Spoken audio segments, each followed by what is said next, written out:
The plasma bolt seared past Marcus Reed's ear, close enough to singe the stubble on his jaw. He rolled behind a cargo container, his enhanced reflexes already calculating trajectories and threat vectors. 5 years of mercenary work in the outer colonies had taught him to read violence like other men read morning news feeds. "Stay down," he barked to the civilians scattered across the loading dock of Nexus Prime. The trade station security forces were nowhere to be seen, typical for this lawless corner of the galaxy. Another bolt struck the container, melting through reinforced durasteel like butter. Marcus peered around the edge, counting muzzle flashes. At least 6 shooters, professional-grade weapons, coordinated movements. This wasn't random piracy. That's when he saw her.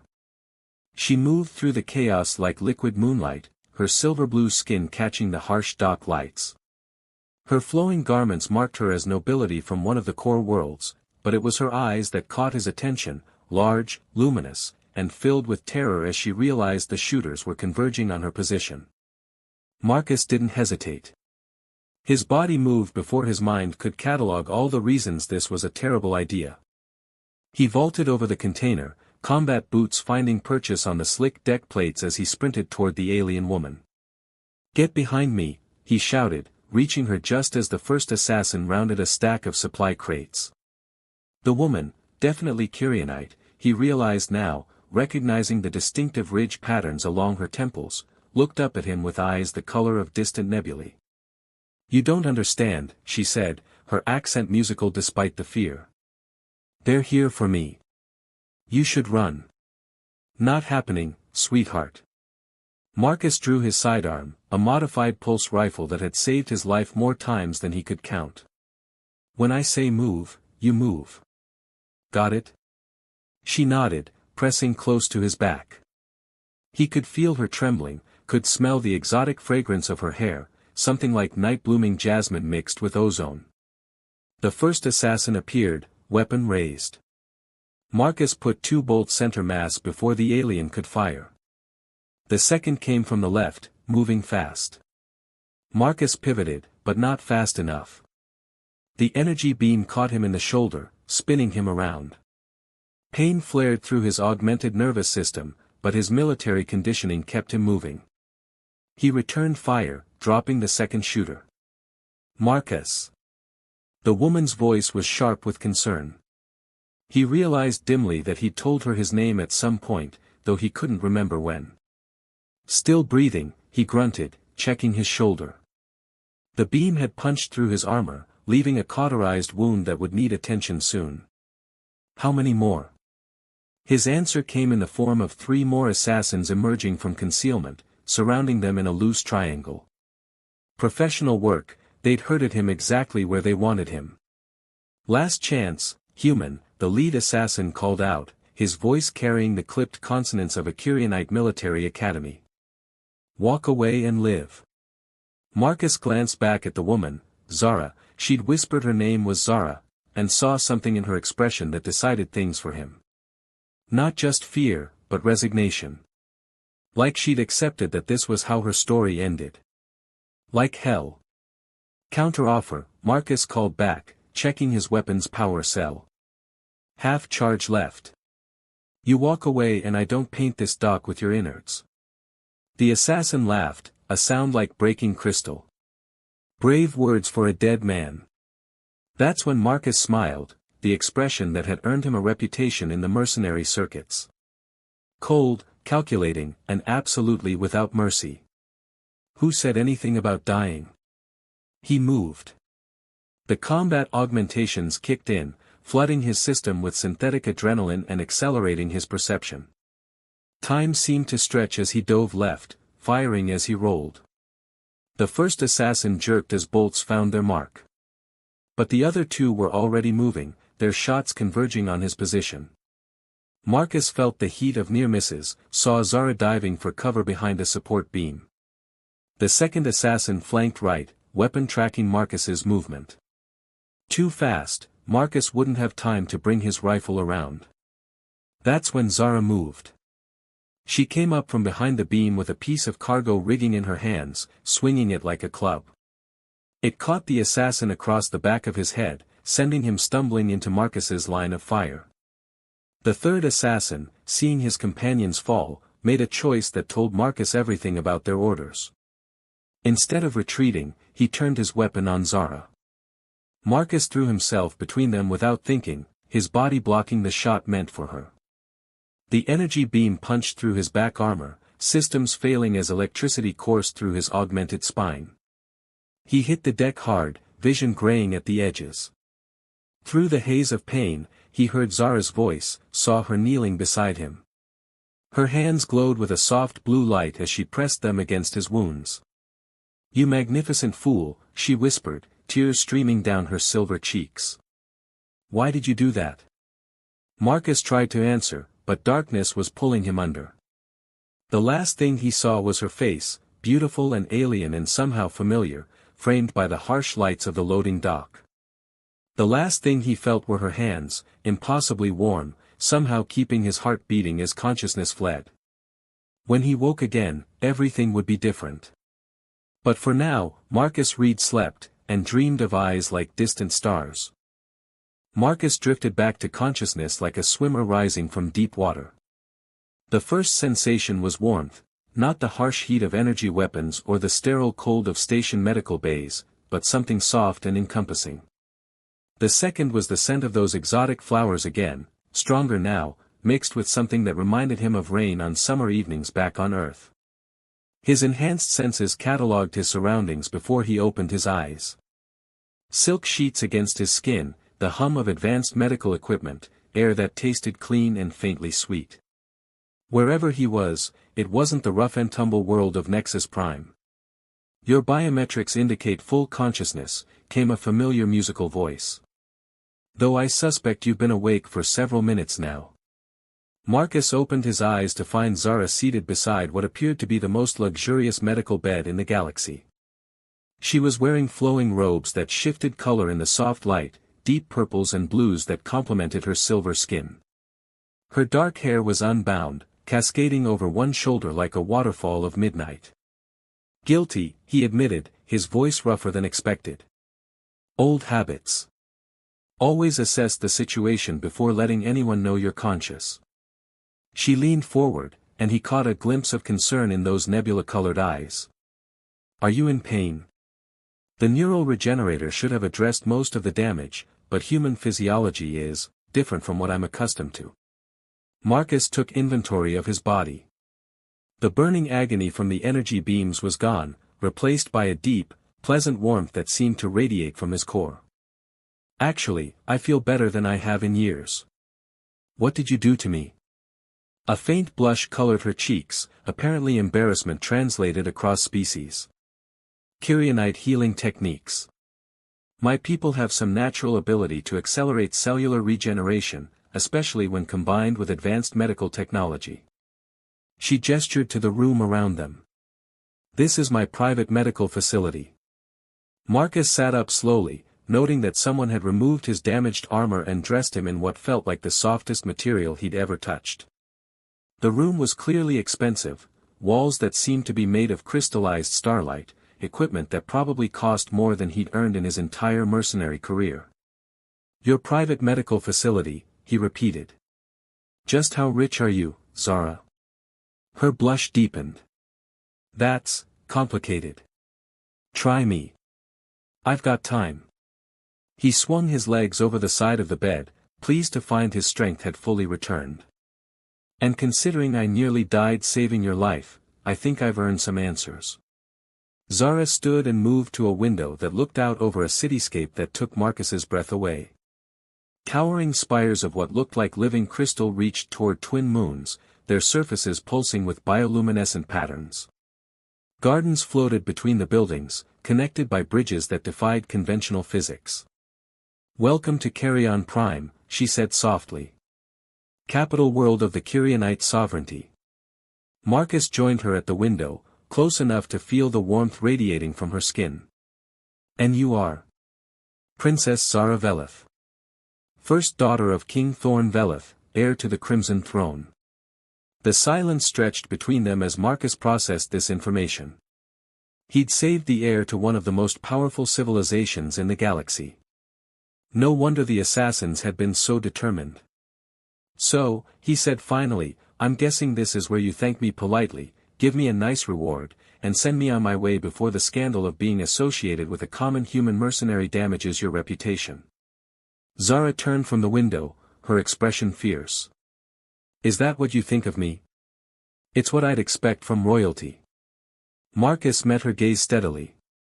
"In my experience, nobles are all the same regardless of species. They use people when it's convenient and discard them when it's not. Then your experience has been with the wrong nobles." She stepped closer, close enough that he could see flecks of silver in her eyes. "You threw yourself between me and certain death without knowing who I was or what I could offer in return. That kind of selfless courage is rarer than you might think, especially among my own people. Your own people seemed pretty eager to kill you." Pain flickered across her features. "The Kyrionite sovereignty is fractured. There are those who believe our people should remain isolated, that contact with other species weakens us. The traditional faction grows stronger each year, and they see my father's progressive policies as a threat to our heritage." Marcus reached out without thinking, his fingers brushing against her cheek. "And they see you as a symbol of that change." She leaned into his touch, her skin incredibly soft beneath his calloused fingers. "My father has been pushing for greater integration with the galactic community. Trade agreements, cultural exchanges, even limited intermarriage between species.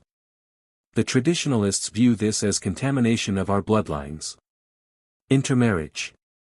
Marcus's thumb traced the ridge along her temple, fascinated by the way her skin seemed to shimmer at his touch. "That must really get them worked up. You have no idea." Her voice was barely a whisper. "Some of the outer noble houses have even suggested that any Kyrionite who bonds with an alien should be stripped of their titles and exiled. Sounds like your people have some serious issues to work through." "We do." She caught his hand, pressing it flat against her cheek. "But not all of us agree with the old ways. Some of us believe that diversity makes us stronger, not weaker." The air between them had changed, charged with possibility and something deeper. Marcus found himself studying her face, memorizing the elegant sweep of her cheekbones, the way her lips curved when she was thinking. "Zara," he said carefully, "what exactly are you saying?" Instead of answering, she rose on her toes and kissed him. It was electric, literally.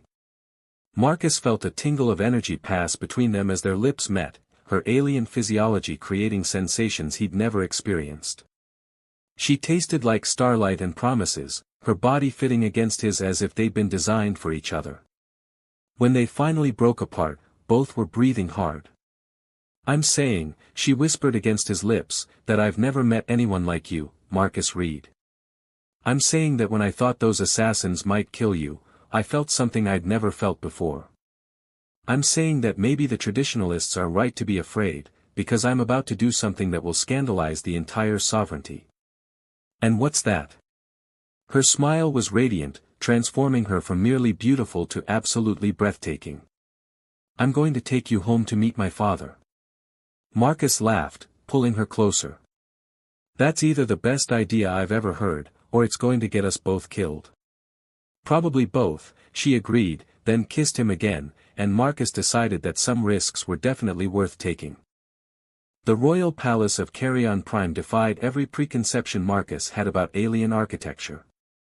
Instead of cold metal and stark geometric lines, the structure seemed to have grown from the planet itself, living crystal formations that pulsed with gentle bioluminescence, organic curves that flowed like frozen waterfalls, gardens that floated impossibly in mid-air between towering spires.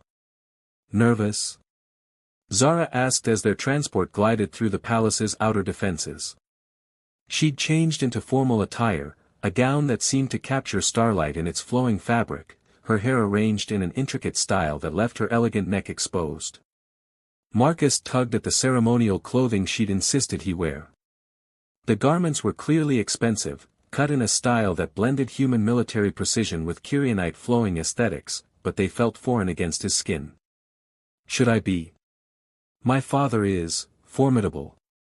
She reached over and adjusted his collar, her fingers lingering against his throat. But he's also fair. And he values courage above all else. Good thing I'm not short on that. Marcus caught her hand, bringing it to his lips to press a soft kiss to her palm. Though I have to admit, facing down assassins seems easier than meeting your father. Zara laughed, the sound like crystal chimes in a gentle breeze. Most people feel that way about King Thornveleth. The transport settled onto a landing platform that seemed to be carved from a single massive gemstone. As they disembarked, Marcus noticed the subtle security measures, guards in ornate armor that probably cost more than a small starship, scanning fields that made his skin tingle, defensive turrets disguised as decorative sculptures. Princess Zara, a deep voice rumbled as they entered the palace proper. You've returned safely. Marcus looked up to see a figure that could only be Zara's father. King Thornveleth stood nearly 7 feet tall, his silver-blue skin marked with more pronounced ridges than his daughter's, his dark hair shot through with silver. He wore robes that seemed to shift between deep purple and midnight blue, and his eyes, the same nebula color as Zara's, fixed on Marcus with uncomfortable intensity. Father. Zara moved to embrace the king, then gestured to Marcus. I'd like you to meet Marcus Reed. The man who saved my life. King Thorn's gaze never left Marcus as he approached. So.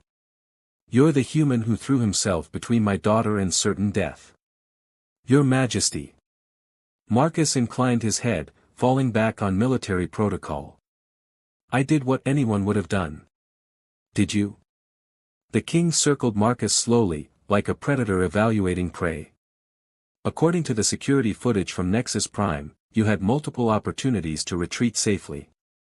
Yet you chose to shield her with your own body. Why? Marcus felt Zara's eyes on him, but he kept his focus on her father.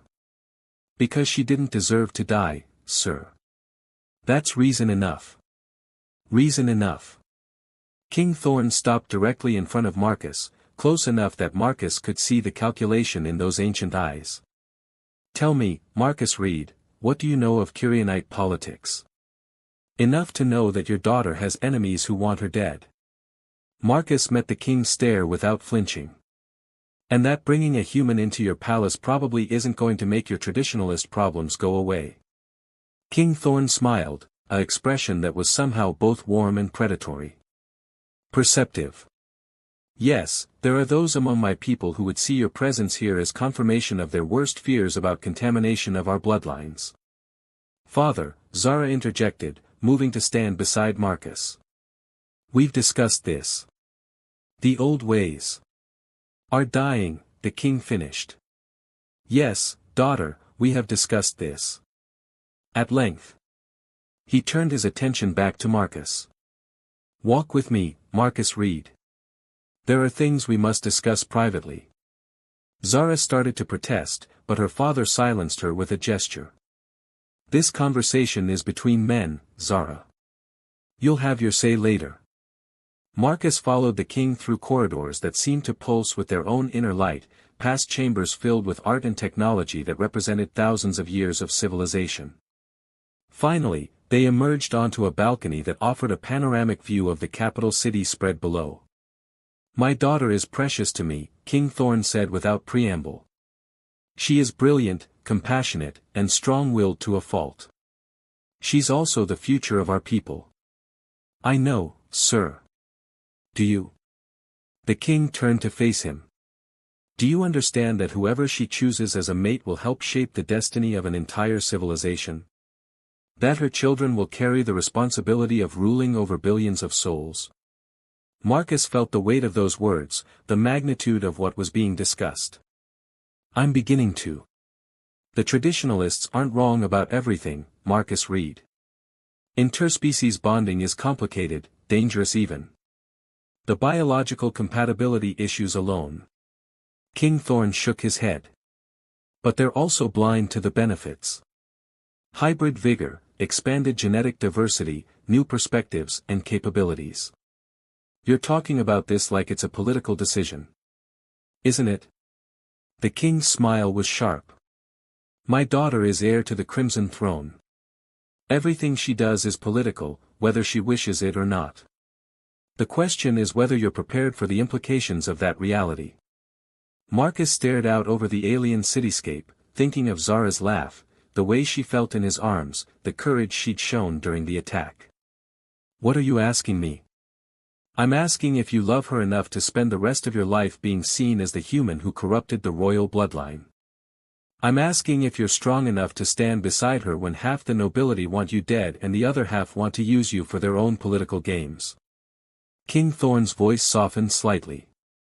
I'm asking if you're brave enough to be the consort to a future queen. Consort? Marcus's head snapped around. You're not just talking about dating your daughter. No, I'm not. The king's expression grew serious. Zara has made her choice, Marcus Reed. She's told me in no uncertain terms that she intends to bond with you, regardless of the political consequences. The question is what you intend to do about it. Marcus felt his world shift, the casual romance of the past few days suddenly taking on enormous weight. She said that? She did. Along with several other things about your character that I won't repeat. King Thorn chuckled. My daughter has always been headstrong, but she's never been foolish. If she believes you're worth the risk, then perhaps you are. And if I'm not? Then you'll destroy her, and I'll have to kill you. The king said it matter-of-factly, as if discussing the weather. But I don't think that's what will happen.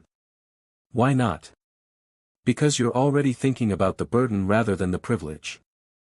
A lesser man would be focused on the power and wealth that comes with marrying into royalty. You're worried about whether you're worthy of her. King Thorn clasped Marcus on the shoulder.